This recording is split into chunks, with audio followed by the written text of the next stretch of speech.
Olá, pessoal, uma boa tarde para todos. Estou de volta com mais um vídeo através do canal Social Cristão.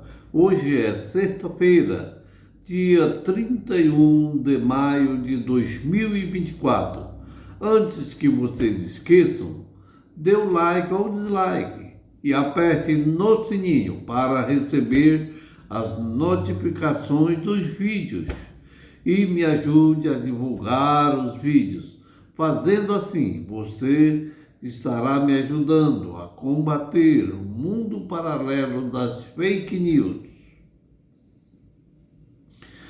O título do vídeo que estarei postando hoje é Fatos que traz suspeitas sobre o envolvimento do clã Bolsonaro com a morte de Marielle, que até hoje não ficaram bem esclarecidas. Caso Marielle, que a PF já deu por encerrado com a prisão de alguns envolvidos, bem como os irmãos Domingos e Chiquinho Brazão, e Rivaldo Barbosa, ex-chefe da Polícia Civil Fluminense, e o delegado Giniton Lages, que está em liberdade, mas com medidas cautelares, imposta pelo Supremo Tribunal Federal, STF, com uma tornozeleira eletrônica. Porém, ainda existem algumas perguntas que não foram respondidas, deixando bem claro essas questões. Vocês que acompanham aqui o GGN sabem que desde lá de trás nós trouxemos aqui um conjunto de informações, né? Quando começou esse jogo, por exemplo, a questão da Vivendas da Barra, lá, o condomínio do Bolsonaro, vizinho do Rony Lessa, que o Jornal Nacional traz à noite o depoimento do porteiro, dizendo que o motorista que levou o Rony Lessa para Marielle, ele tinha pedido o número do Bolsonaro. Depois esse porteiro foi intimidado aí pela Polícia Federal do Sérgio Moro. Naquela madrugada, o Bolsonaro falou, estava no exterior, fez uma fala raivosa lá, o filho pegou o equipamento e o álibi apresentado pelo Bolsonaro é que naquele dia ele estava em Brasília. Depois nós mostramos aí que o sistema lá não era PABX, era um sistema que transferia as ligações para telefones fixos ou celulares, ou seja, aquele álibi não... Havia a história do filho dele que teria ido da Câmara de Vereadores, um conjunto de situações absolutamente desencontradas.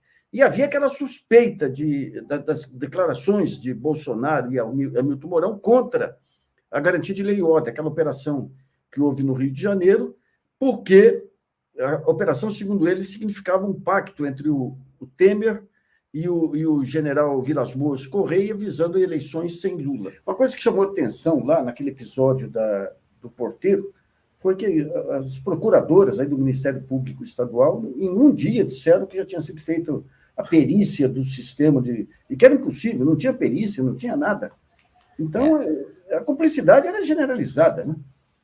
Aquilo ali foi muito complicado, né? Você tem uma situação em que quando a polícia vai, aí prende o vizinho do então presidente da República já, filho senador da República, outro filho deputado federal por São Paulo e um filho vereador no Rio de Janeiro, ou seja, uma família com fortes relações na República, né, no país. Eles vão lá, esse porteiro, ninguém acha mais esse porteiro, é curioso, esse porteiro inclusive vivia em Rio das Pedras, ele morava em Rio das Pedras. Esse porteiro contou essa história inicialmente, a Globo, como você bem lembrou, noticiou, E depois ninguém explicou exatamente por que que o filho dele, se não tinha nada a ver, por que que o Carlos foi lá e buscou esse equipamento, levou para casa e mexeu nesse equipamento lá na casa dele. O equipamento estava na portaria de um condomínio. Você imagina, o equipamento na portaria de um condomínio de casas na Barra da Tijuca, na beira da praia, né? Ele vai lá, tira aquele equipamento da portaria e leva para a casa dele. E aí, enfim, o Ministério Público rapidamente disse que não tinha nada, enfim. Como sempre agiu nessa investigação, ela foi sendo fatiada toda vez que alguém chegava próximo do clã. O Adriano, chegou um delegado do Rio de Janeiro, quando denunciaram o Rony Lessa e o Elcio Queiroz, um delegado disse que eles não tinham ligação com o escritório do crime. Aí, quando você lê todo aquele inquérito, que é muita folha, muito papel, quando você lê aquilo ali, você vê que o modo de operação deles é igual. Eles passam, essa pergunta que você fez anterior, de que eles já vinham monitorando a Marielle, eles monitoravam as vítimas mais de 2, 3 meses. Tem um caso em que eles monitoraram por 1 ano uma vítima. Então, é muito profissional mesmo, assim, enquanto e não é um esquema que tem uma pessoa, tem várias pessoas envolvidas nesse grupo, e assim, tinha uma pessoa que fazia esse monitoramento, uma ou mais pessoas faziam esse monitoramento, ou seja, acompanhando o vai e vem das pessoas. A Marielle foi acompanhada a entrada e saída na Câmara, os horários dela. Não foi só ela, outras vítimas desse grupo também, eles eram monitorados por um bom tempo. Enquanto isso, a pessoa que era responsável por matar escolhia a arma, via qual seria a arma mais adequada. O Rony Lessa fez buscas por armas mais adequadas para aquela situação. Então, assim, eles trabalhavam de forma muito profissional. E a gente viu aqui no Rio de Janeiro digamos, um compadrio. Havia um alinhamento de ideias dentro das polícias do Rio de Janeiro, que não é só um fenômeno do Rio de Janeiro, né? E dentro do próprio Ministério Público, com o bolsonarismo.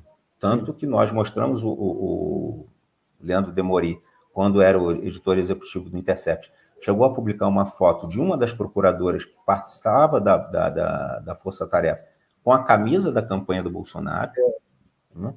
Ela depois se afastou, mas é muito complicado, né, se você for analisar. O primeiro, essa é a pergunta que não quer calar. Cadê o porteiro que citou Bolsonaro no caso Marielle?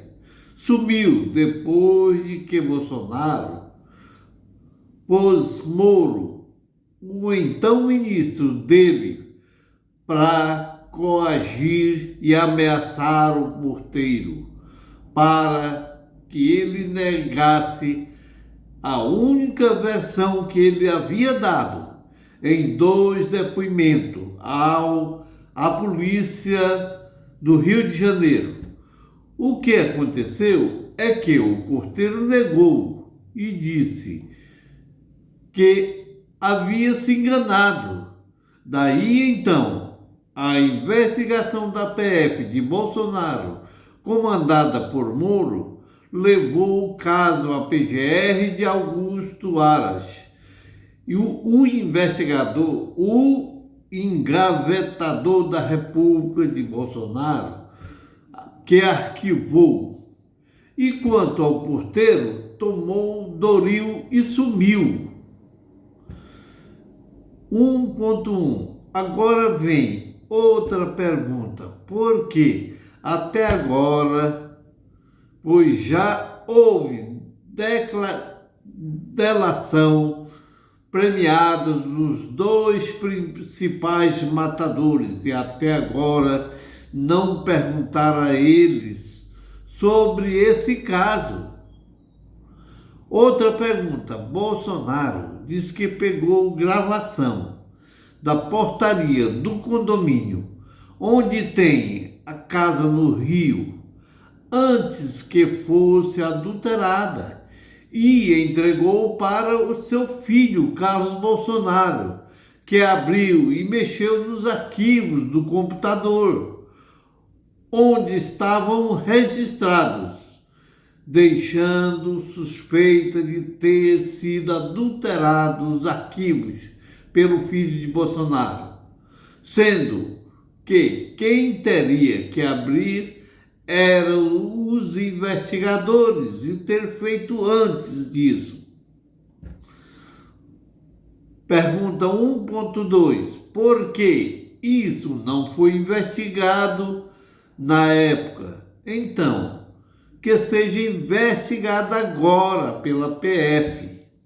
Sem dúvida alguma, tem coisas não batem certo. Veja o vídeo. As ligações telefônicas da casa de Bolsonaro para Rony Lessa. E aí tem outro ponto importante, Nassif, só para eu passar a palavra para você, para a gente seguir o nosso papo aqui, que pouca gente tem dado importância. O Bolsonaro teria dito que o Jair Renan Bolsonaro seria uma espécie de garanhão do condomínio deles ali na Vivenda da Barras, né? Apesar de todo aquele estereótipo que é completamente antagônico ao estereótipo de um galã, supostamente, ele teria sido o pegador do condomínio e as ligações que teriam sido encontradas da casa do Jair Messias Bolsonaro para a casa do Rony Lessa, que a polícia encontrou algumas ligações, elas teriam acontecido, supostamente, porque o Jair Renan ligava para conversar com a filha do Rony Lessa. Só que o Bruno Paes Manso rememorou uma coisa importante ano passado, a entrevista que ele deu para a revista Fórum, e que está presente também no depoimento do Rony Lessa, que está disponível na internet, né? O vídeo dele prestando depoimento está disponível, quem quiser pode encontrar, pode ver, né? Se pergunta ali, inclusive, se ele conhecia o Bolsonaro antes do fato. Ele disse que conhecia sim o Bolsonaro, que já teria encontrado com ele outras vezes por conta de uma suposta assistência que o Bolsonaro prestaria ali a policiais e a ex-policiais. E pasme, Nassif, nos dias que as ligações foram feitas para a casa do Rony Lessa, onde supostamente o Jair Renan Bolsonaro estaria falando com a filha do Rony Lessa, ela não estava no Brasil e nem estava na casa dela, ela estava nos Estados Unidos da América. Então a gente já sabe que a ligação não era para ela. Cabe agora à polícia descobrir para quem era essa ligação. Porque tem um fato que me chamou muito a atenção, Nassif, e que passou despercebido. Quando saiu aquela história, por exemplo, do porteiro, que a gente está falando de 2018, Bolsonaro não era presidente da República ainda, era um pré-candidato, o porteiro não teria como, para prejudicar ele, deliberadamente anotar o endereço da casa errada, né? Porque como a própria perícia mostrou, não tem rasura no número da casa. Ele anotou corretamente ali no papel o endereço que o Elcio de Queiroz supostamente iria visitar. E aí teve aquele áudio, né, que se mostrou ali e tudo mais, e o Carlos Bolsonaro cometeu, dentro do que a gente entende no direito, um suposto crime ali ao manusear provas. Ele foi lá na guarita do prédio, né, do condomínio dele, melhor dizendo, e simplesmente sacou ali o material, né, para poder provar que as ligações que foram feitas não foram feitas para a casa do pai dele, que era tudo forjado. E o que me chamou bastante atenção é que ele não foi denunciado por alterar o ambiente ali das provas, nada aconteceu com ele. 2.1. Agora vem a pergunta. O Rony Lessa já fez delação, inclusive citou o delegado Giniton, porque a PF não perguntou sobre esse caso das ligações ou pergunta ao próprio Giniton, que está sob medidas cautelares. De uma coisa temos quase certeza, que as obstruções, as investigações foram planejadas junto com o plano de execução do crime e ao longo das investigações tiveram a participação de políticos e judiciais das esferas municipais, estaduais e federais. Alguém duvida disso? Até o próximo vídeo.